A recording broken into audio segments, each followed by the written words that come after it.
VOC mengeruk kekayaan Nusantara. Belanda adalah salah satu negara di Eropa yang melakukan penjelajahan samudra untuk mencari daerah penghasil rempah-rempah di belahan dunia bagian timur. Belanda biasanya membeli rempah-rempah dari Lisabon yang berada di Portugis. Tetapi setelah Portugis dikuasai oleh Spanyol, Belanda tidak boleh lagi membeli rempah-rempah di sana. Kenapa? Karena Belanda dengan Spanyol pernah berperang selama 80 tahun. Hal inilah kemudian yang melatar belakangi Belanda untuk mencari pusat rempah-rempah.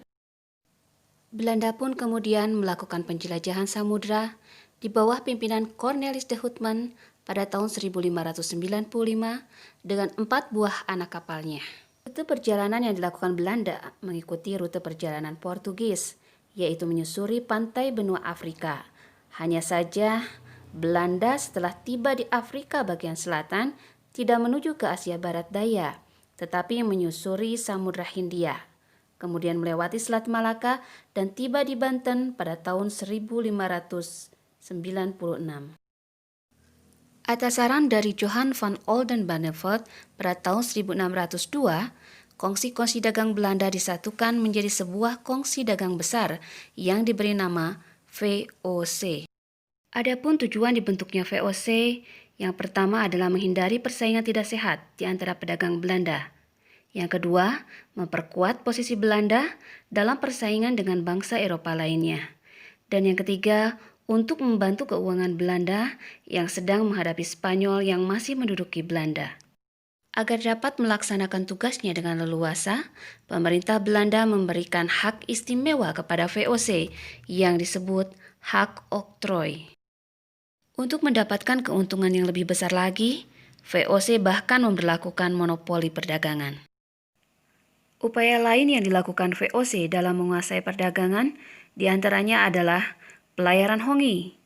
Pelayaran hongi adalah pelayaran menyusuri pantai dengan angkatan perang agar petani tidak menjual rempah-rempah kepada yang lain.